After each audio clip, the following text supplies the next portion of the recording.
What is going on, everyone? Welcome back, and thank you guys for all the support I've been receiving lately. It's been awesome. But this video is going to be all about staying motivated in the gym. Whether you're an expert and you've been doing this for years, or someone that just got started, or someone that is just trying to get started, I'm going to talk about some things that maybe you've heard of, maybe you haven't heard of, and maybe some stuff that may make you laugh along the way. So let's get to it. Quick backstory before I dive into these tips on staying motivated in the gym. This past Friday, we had a repeat CrossFit Games open workout. It was the workout 20.5, which you break it up however you want. 40 ring muscle ups, 80 cal row, 120 wall balls, and I was ecstatic to do it. I was looking to try to PR. I ended up getting hit with a 12-hour shift before that and did not get to eat lunch, so I knew going to the gym was not going to be my best effort. And I'll try to clip in some parts of me doing that workout and how it went. If you want to go ahead and guess my time down in the comments, I did not PR. I was not close. I was like 3 minutes slower than my best time, but go ahead and guess on what I got in this workout. With that being said, let's talk about some ways how you, me, anyone can stay motivated in the gym. The first one I'd like to talk about, which may be overlooked at times, is to be thankful. Now, it doesn't matter if you're doing CrossFit, if you're a runner, if you're doing spin class, powerlifting, bodybuilding, you name it. This is something I think is very important to acknowledge from time to time because not everyone is getting these opportunities. I remind myself this on a pretty much daily basis that I'm so lucky, I'm so fortunate to be able to go and do the things I love. I know a lot of people do not get that opportunity, so that's something I try to take into account a ton, and that's why I really try to enjoy it, especially when I'm competing. When I'm at a competition, I'm like, wow, this is something that's pretty unique. A lot of people are not going to get to experience this. A lot of people may not even get to kind of live out their dreams, so that is me living out my dreams to some extent. Obviously, I have a lot of goals, have a lot of dreams and passions I'm pursuing, but every time we're one step closer, so that's how I like to think about it.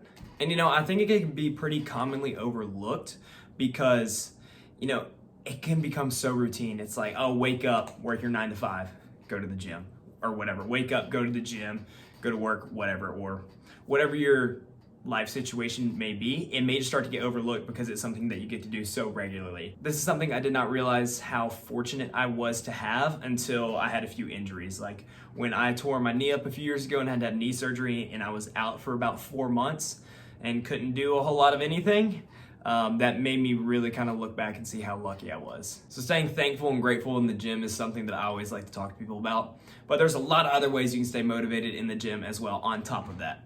My second piece of advice on how to stay motivated in the gym, and this is great for beginners, is to find someone to hold you accountable. A lot of people I know have a hard time holding themselves accountable, and let's be real here. It is real easy in this current day and age to become lazy with whatever you're doing. One way to conquer that is to find someone to hold you accountable. So whether you have a training partner, you go and hit classes, whether it's a coach, personal trainer that can hold you accountable, that will be huge, especially if you're a beginner. Now, I know this may be hard for some. Like for me, it can be because sometimes I'm training with classes, sometimes I'm training with friends and training partners, sometimes I'm just training by myself. And a lot of those times when I'm training by myself, I'm doing the stuff that sucks. I'm doing assault bike, row, intervals, just stuff that is not fun, stuff that's not sexy, but those moments do pay off. So if you find someone to hold yourself accountable, all of your problems will be solved, right? Right? But I think it's great to have some sort of accountability, some sort of external motivation that isn't just goal-driven, to see someone else's success and kind of feed off of it with each other, One of my professors from college always like to say, rising tides lift all boats. So if you're getting better, your gym bro's getting better, the whole freaking squad is getting better, then you're gonna get better as well. My third piece of advice on how to stay motivated in the gym is to play stupid games, but win actual prizes. Now hear me out for a second. Put your tinfoil hat on if you need it. Now, have any of y'all heard of the Multiverse Theory? If you haven't, basically what happens is every time you make a decision, there's another decision that could have been made and it splits off and it's another multiverse. And then obviously they keep branching off, and there's infinite possibilities, there's infinite versions of yourself. Well, if something happens like Avengers Endgame and we see like a multiverse and I run into a different multiverse version of myself, I want to be the baddest version of myself, I know this sounds kind of dumb, but it can really motivate you because if you sit there and actually think about it, be like, oh my God, I wonder if my other version skipped leg day today. I wonder if my other version pushed themselves more in this workout. I wonder if this other person, I wonder if this other version of me read that book, did this, did that, you know? So I want to be the best possible version of myself, you know? And if I have to take out Thanos on the way, but let's do it. I'm ready. I guess what I'm really trying to say is have fun with it. That's what's the most important part. I maybe you could put that as the first one, you know, as the most important one. But if you're having fun and you are actually getting that work done, like we're putting in the work, we're chopping the wood, we're carrying the boats, then you're gonna see a lot of results really quick. And you're gonna have a huge endorphin drive. If you're enjoying it and you're sitting there sweating, getting fitter, getting stronger, man. My fourth one I like to talk about is a little different than I think how most people approach it. People always say, oh, set New Year's resolutions, set goals. I think resolutions are stupid. I think it's one of the stupidest things ever. Set your goals, hold yourself accountable, set dates, select a process on how you're gonna get there step by step. You should be able to say, I'm going to get to this. Say my goal is to run a sub 5-minute mile. Well, I'm gonna set out weeks worth of plans. I'm gonna game plan it all along, and I'm gonna, attack each little piece. I'm gonna be, okay, well, I need to get faster in the 400, and I would do my 400 repeats, okay? I need to increase my aerobic capacity, so maybe I work in bike, rower, whatever it is. On top of my running, it's like, oh, maybe I need to work on my stride a little more, whether that's going getting a running coach, videoing my stride on how it is. But I guess people always have dreams and they say their goals. The way how I say they're different is you set aside how you're gonna accomplish these. Because once you can set aside, hey, here's step A, B, C, D on how I'm gonna achieve this dream, then it's not as much a dream, it is more of a goal. It's not just an aspiration.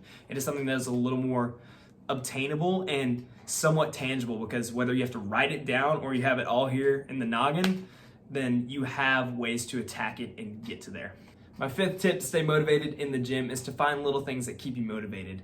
If you need something to motivate you, go watch some 80s action movies. Like, don't do all the steroids like they did, but go watch like Predator or Rocky or anything like that, or Karate Kid, which I have on my wall over here. Man, you'll be fired up. You know, that 80s music getting you into the gym. Welcome to the limit. Standing on the razor. Danger zone, get it cranked, go hit the gym. Then that gym becomes a danger zone because you're gonna throw around some real weight if you go watch some 80s movies. Just keep your head or you'll be finished.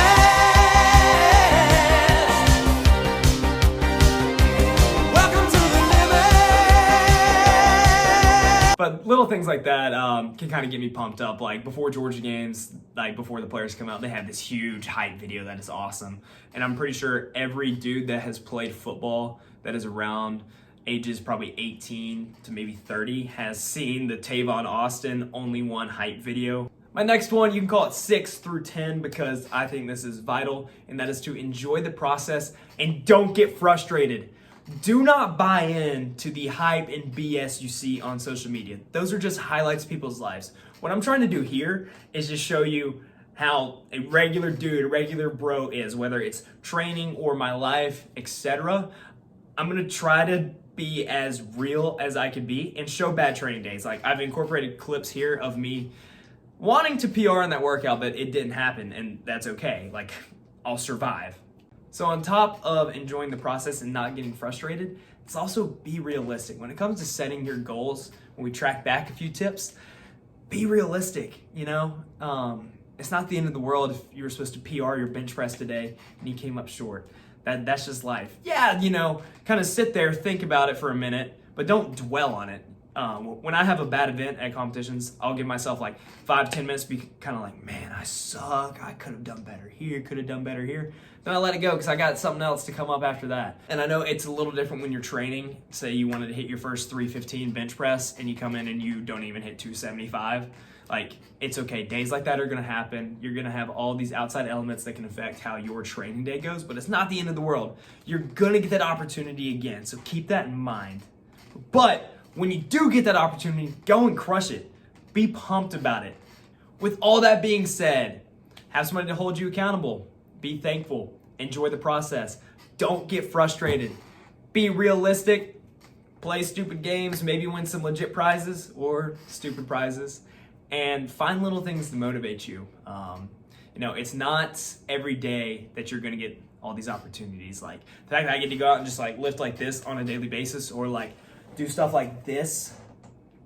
You're not gonna get to do this kind of stuff every day for the rest of your life. And there's a lot of people that may not get an opportunity to do it at all, which is something I like to remind myself pretty often. But with all that being said, thank you guys for all the support. Thank you for tuning in. If you have any other motivational strategies that you want to tell me, let me know down in the comments. DM it to me. Hey, maybe I'll make a part 2 because maybe I'll come up with something way better than me, and maybe I'm not motivating myself well enough. So, you know, rising tides lift all boats. So let's keep it rocking. Let's keep it rolling, and I'll see you guys next time. Peace.